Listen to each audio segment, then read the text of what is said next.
काढलं काय वंकार आंब लगा लय आंब खाल्लं असतेल बिन आणलं बी असतेल हो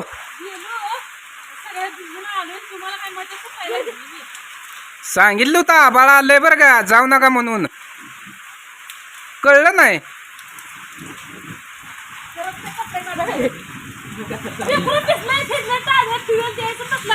काय तुमच्या अंगात मस्ती होते तुम्ही गेला भिजायला जाऊ नका म्हणून सांगितलं होतं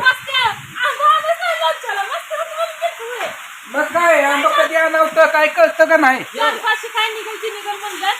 किती हजार आंब काढलं मग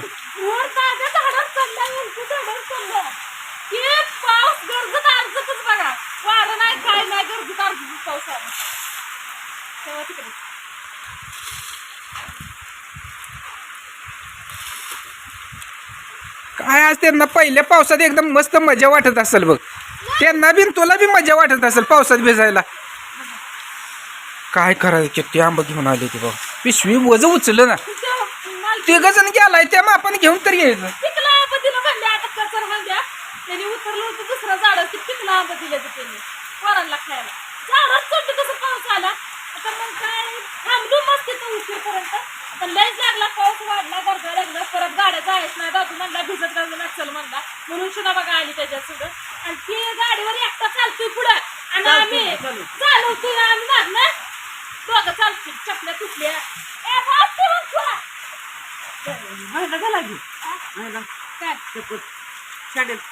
चिखलात पावसातच घरा बसवायचं नागाय अगं चहा पी करायला लाईट गेली घरात येऊ नका जरा पाऊस पडतोय एन्जॉय पिंजॉय करा ती गुरा खाली टबरी पिबरी भरली ती कुलवू पिलवून पाणी पिणी काढून द्या मस्त बाकी यार पहिला पाऊस आहे पावसाळ्यातला ती पोरं तरण्यासाठी ती माझी चाललाय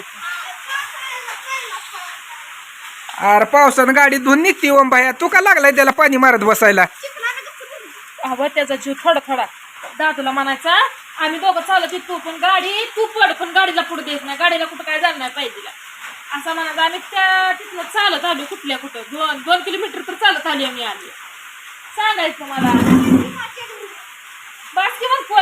बास्कर पाऊस उघडलाय आता कपडे बदला सर्दी होईल परत लेकरांना खरंच पावसात बरं का मजा वाटते एन्जॉय करायला उड्या हाणायला गोट भिजलं गोट भिजलं मग पाऊस एकदम मुसळधार होतं 5 मोटरचं पाणी वाहत होतं पाणी आम्ही तिथनं बघत होतो तिकडं लय झालंय आपल्यापेक्षा हा तिकडे जास्त पाऊस झालाय कारण आभाळ तिकडे इकडे आलंय पाऊस फिरलाय 2 वेळा पाऊस फिरलाय तर लेकर आता पाणी काढून देते ही पावसाळ्यातला खरा तसा म्हणलं तर मी एवढा मोठा पाऊस पहिल्यांदाच पडलाय रान पडाक असल्यामुळे ही पाऊस एवढा म्हणजे कसा म्हणावासा पाऊस नाही पण पाऊस बऱ्यापैकी झालाय का नाही आंघोळ झाली म्हणलं पाऊस बऱ्यापैकी झाला ही म्हणाली मला चहा करून दे साखर संपली लेखानं माझ्या खालच आणली 5 किलो आणि चहाची पावडर बी संपली पावसात भिजून आली तुम्हाला काही किंमतच नाही उशी सुद्धा कशाची किंमत आलते एक जण मागायला त्यांना साखरच्या पावडर देऊन टाकली मी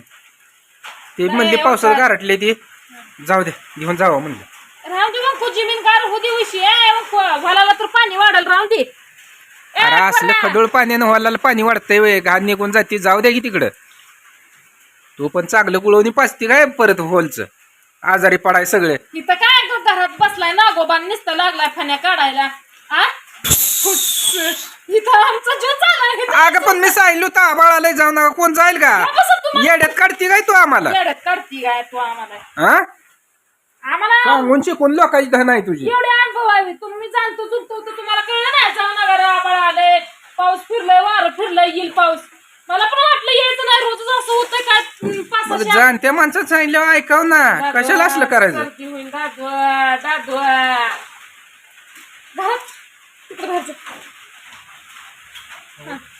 दारू पाणी पण आपलं लय घर चांगलं आहे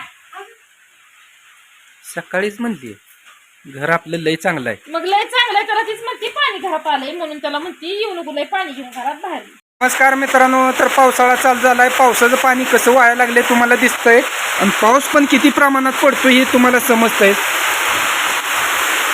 तेव्हा इकडे सगळं पाणी वाहायला लागलंय आज पावसानं जोरदार बॅटिंग चालू केली बघा म्हणावा असा पाऊस पडायला लागलाय कारण का आता आपल्या गुरांना हायती गुरांना वैरण नव्हती त्याकरता रानात बोर घेतलं होतं, पाण्याचं नियोजन केलं होतं, पण तेवढं पाणी कमी पडत होतं.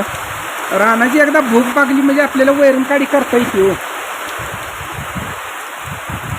तर बाहेर या गोठ्यात तुम्हाला काय दाखवता येत नाही, पावसाचा जोर जास्त आहे. गोठ्यात पण पाणी शिरलंय आणि इकडं सगळं असं लोट व्हायला लागले. तर अजून जर थोडा वेळ असा पाऊस राहिला तर पाणी भरपूर वाहणार आहे आणि 99% रानाची नॉर्मल भूक भागणार आहे. आपण नांगरून टाकलेलं रान हे बघा इथनं तुम्हाला खाली दिसतंय. त्या रानात भरपूर अशी ढेकळं निघाली होती. ते आता ह्या पावसानं ढेकळं बऱ्यापैकी जिरते ती, म्हणजे फुटते ती. आणि जर कडकडाट तर भरपूर चालू आहे. आणि तुमची कविता ताय दादू ओंकार गेली ती आंबा आणायला. आता नेमकी पावसात गावली, निवारा हाय नाही काही माहीत नाही.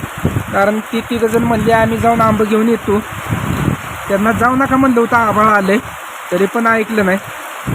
कारण लोणच्याचा आंबा आपला संपला आहे आणि लोणचं बी थोडं राहिलं, एक 10-15 किलो लोणचं राहिलं नाही, लोणचं पण संपलं आहे. त्यामुळे म्हणजे आपल्याला लोणचं टाकायचं आहे. कारण थोडं अजून जी गेल्या वर्षी घेतलं होतं त्या ताई म्हणले आम्ही अजून 8-10 दिवसानं ऑर्डर करतो, त्यांना 2-2, 3-3 किलो पाहिजे आमच्याकरता स्पेशल बनवून ठेवा.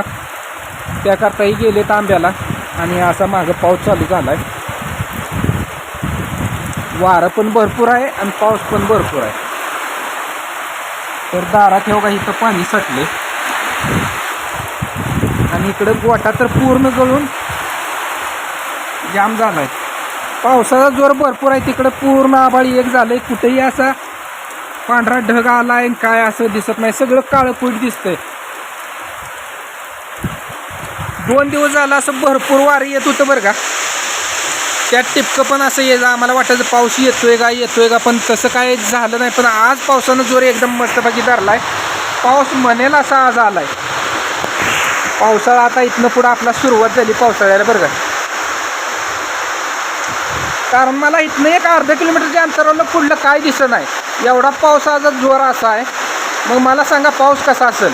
कारण जर ज्यादा लांबचं दिसलं की पावसाचा जोर कमी असतो, कमी ज्यादा जवळ अंतर आहे, एक 500-600 फूट अंतर आहे, पण तिथलं झाड दिसेना तर पावसाचा जोर जास्त आहे म्हणायचं. तर आज पावसानं खरंच समाधान केलं. कारण इकडं तुम्हाला दिसतंय, पहिले बी दाखवले सगळी रानाची पडाक आहे ती, सगळ्याची पिकं जळून गेली ती. आणि काय बायालाच नॉर्मल पाणी आहे त्याचं हिरवं राहिलं होतं. तर आज एकदम मनाजोगं झालं बरं का पाऊस. कारण त्या पिकाला त्याच्या मुळ्याला तेवढाच आधार झाला की मरण्यापेक्षा जगाय शिकतं. आज दादू ओंकार आणि तुमची कविता आहे पावसात निबार जाम भिजली असतील. आणि इजा तर हे बघा इकडं ढग एकदम का नाही गडाडते. तर मित्रांनो खरंच आज पाऊस चांगला झाला आहे बरं का. तुम्हाला इथनं दिसतंय आपल्या दारातनं 5च्या मोटरचं पाणी वाटते.